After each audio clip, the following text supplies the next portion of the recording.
हिंदू धर्म में कार्तिक मास में पड़ने वाली एकादशी का विशेष महत्व है, क्योंकि इस दिन भगवान विष्णु पूरे 4 माह की योग निद्रा से जागते हैं। इसके साथ ही जगत के पालनहार के जागते ही 4 महीने से रुके हुए सभी मांगलिक कार्य फिर से शुरू हो जाते हैं। मान्यता है कि सभी एकादशियों में सर्वश्रेष्ठ मानी जाने वाली एकादशी का व्रत करने वाले को स्वर्ग और वैकुंठ की प्राप्ति होती है। इस दिन भगवान विष्णु को विधि विधान से जगाकर पूजा अर्चना की जाती है। ऐसे में यदि आप भी भगवान विष्णु को श्रद्धा भाव के साथ जगाना चाहते हैं तो इस गीत के द्वारा जगा सकते हैं। देवउठनी एकादशी की पूजा शाम के समय की जाती है और इस दौरान दीवार पर देवता बनाए जाते हैं। फिर वहां सभी पौष्टिक फल जैसे गन्ना, शकरकंदी और सिंघाड़े आदि रखे जाते हैं। इसके बाद घर के मुख्य द्वार पर घर के सभी सदस्यों के पैरों के निशान बनाए जाते हैं। इसके साथ ही रंगोली बनाने की परंपरा है। कहते हैं इससे देवता प्रसन्न होते हैं और खुश होकर घर में प्रवेश करते हैं।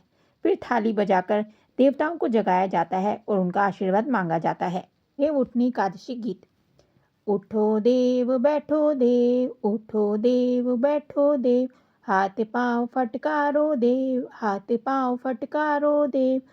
सिंघाड़े का भोग लगाओ, भोग लगाओ, गन्ने का भोग लगाओ, भोग लगाओ, सब चीजों का भोग लगाओ, भोग लगाओ। उठो देव बैठो देव, उठो देव बैठो देव, देव उठेंगे कार्तिक मास, कार्तिक मास। नई टोकरी नई कपास, नई कपास, जा रे मुँह से गोवल जा, गोवल जा।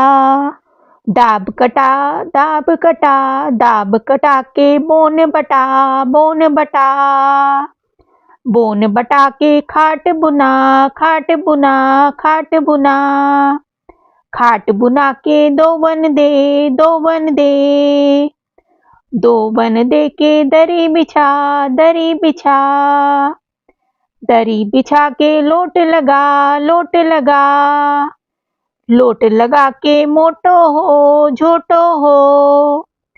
गोरी गाय कपला गाय, गोरी गाय कपला गाय, जाको दूध महापन होय, महापन होय, सहापन होय, सहापन होय।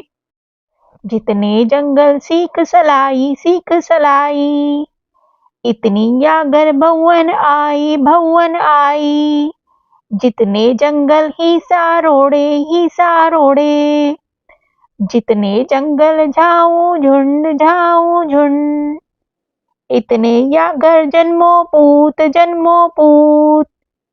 ओले कोले धरे जपेटा, धरे जपेटा, ओले कोले धरे अनार, धरे अनार, ओले कोले धरे मंजीरा, धरे मंजीरा। उठो देव बैठो देव, उठो देव बैठो देव, देव उठेंगे कार्तिक मास, कार्तिक मास।